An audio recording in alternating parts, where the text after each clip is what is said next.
So I recently saw the short film The Spider Within, and I'm pretty glad that Sony got us a little something because of Beyond the Spider-Verse's delay. When I watched this film, I didn't really expect much. If anything, I thought it was going to be Miles just defeating some random villain and then maybe tease something in Beyond the Spider-Verse. And that's it. Instead, quite the opposite happened, and holy shit is it deep. This goes harder than PSAs for drugs, and you know what? In some sort of way, this film is a PSA. So in order to figure out why this is the case, we have to go over what happens in this movie.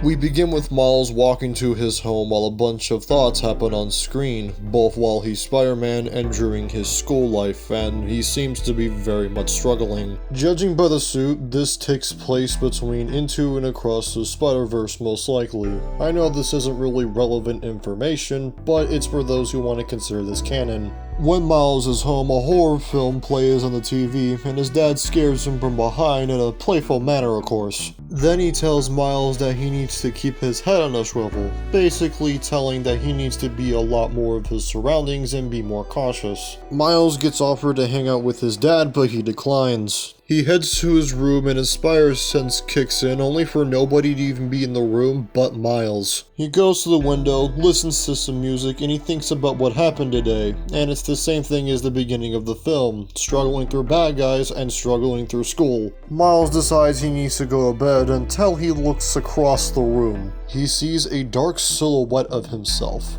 We see nothing of the figure but bright yellow eyes staring at Miles down. Quick little TLDR, I will be referring to him as Dark Miles for simplicity's sake. Dark Miles walks up to Miles only to sink to the ground then reappear on the ceiling. He pushes Miles down to an empty void, then we cut to Miles and Dark Miles to a train that is running at high speed. Dark Miles stares at his regular counterpart from the distance. Miles charges a venom strike at Dark Miles, only for the figure to not even be scratched or phased when punched. The whole room turns red as Miles backs away and Dark Miles mutates into a giant spider. The spider runs at Miles, transitioning to his bedroom. The spider corners Miles and then explodes into smaller spiders. They are not only all over the room, but all over Miles. As the spiders are claiming their space all over his body, Miles lets out a scream. While panicking and climbing all over the room, the spiders seem to have disappeared from him. Miles calms down and the room turns back to its normal lighting and coloring. He exits his room to talk to his dad if they can take a walk or not,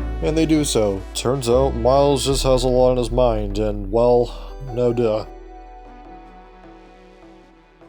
Right off the bat, there is a lot to unpack here, despite the movie only being 7 minutes long. Now that I'm done explaining what happened in the film, I will describe and explain the symbolism that happens throughout the movie from what we are given. At the beginning, we get what Miles has to do with Spider-Man on a daily basis. We get these thoughts from Miles twice in the movie, and it shows that Miles is getting beat up by criminals and struggling at school. Understandably, this bothers him because he has to balance both being Spider-Man and himself. Because of this, it's a struggle. It gives him a very tight schedule. This makes him late to school and not very good with his grades. Then we have Dark Miles. Judging by how the figure is shaped, we can see that Dark Miles is wearing the suit but is unmasked. My theory is that Dark Miles is what represents Miles' responsibilities are in one entity. My evidence of this is that Dark Miles didn't even flinch when he got punched. This could possibly represent of how you can't just do a simple thing to make your responsibilities go away.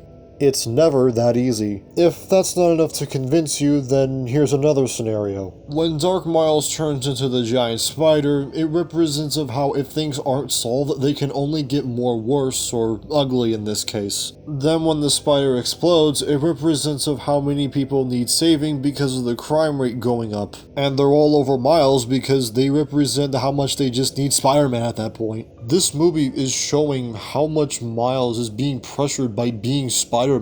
Then at the end of the movie, Miles goes to see his dad. It's here that we always have people to not only emotionally but physically help us along the way. Even when Miles struggles through life by doing two major things, he will always make it through. Miles will always both mentally and physically go through things even when they are tough. This film marks why Miles is such a great character for both his determination and his development as a character. This film may not be much in terms of hype or anything, but I said this at the beginning of the video that this is a PSA. This is because there is a lesson to be learned behind this film. Even though there are struggles and pain-in-the-ass things to go through, you have made at least one ally in your life, rather it would be a family member or a friend. And in the long run, they will help you no matter what. I will leave a link in the description of this film so that you can watch this for yourself. They are also holding a fundraiser to donate to Kevin Love, which is a thing to help people who have a challenge with mental health. Granted, I'm not sponsored or anything, but I do strongly advise to donate there since every dollar there helps. I'm OP Sober, signing off.